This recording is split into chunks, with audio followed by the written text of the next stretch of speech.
ताजा ताजा मुळा आहे. मुळ्याची भाजी आता घाल पुढे. ताजा ताजा मुळा आहे, मुळ्याची भाजी घाल. आजचाच मुळा आहे, आज काढलाय शेतातून. बघू द्या, चला चालू करते मी.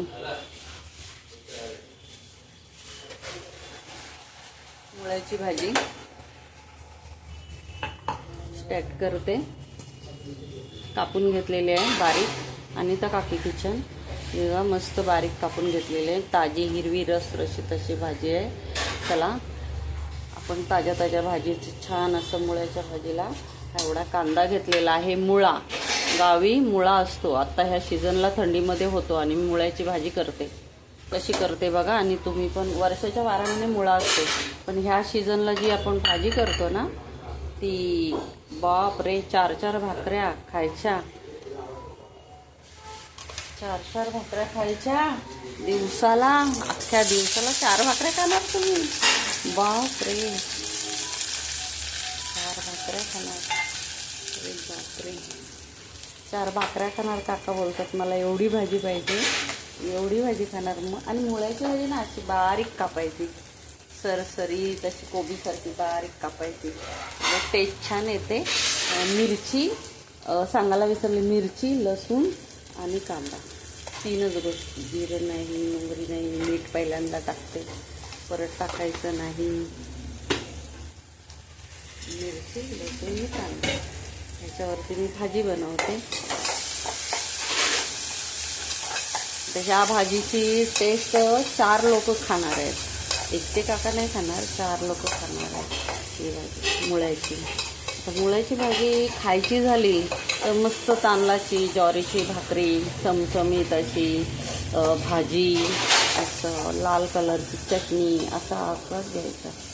लाल कलरची चटणी, मुळ्याची भाजी छान. चला या जेवायला. झाला ब्राऊन कलर आला कांद्याला की लगेचच आपण आपली भाजी टाकणार आहोत तेलामध्ये.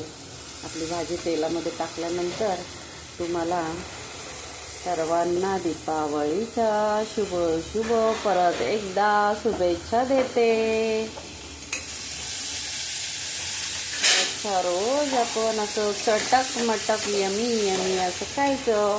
छान छान 2-4 भाकऱ्या मस्त ताणून द्यायचं छान असं.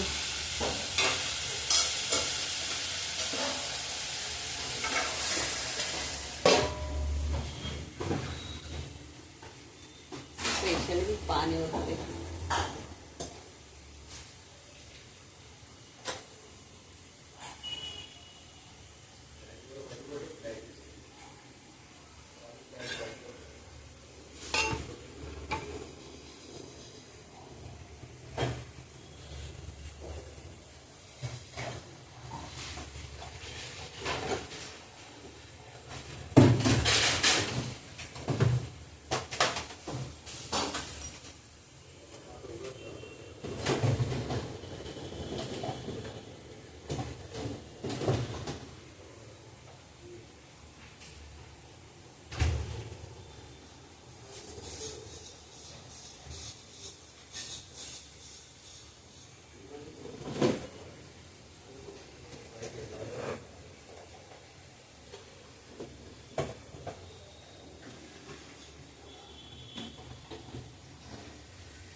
आपली मुळ्याची भाजीला आपण थोडं मीठ टाकलेलं आहे. आता वरती पाणी टाकतोय, छान असे हलवून घेतोय. गरम पाणी टाकायचं, वाफेवरती पण होते.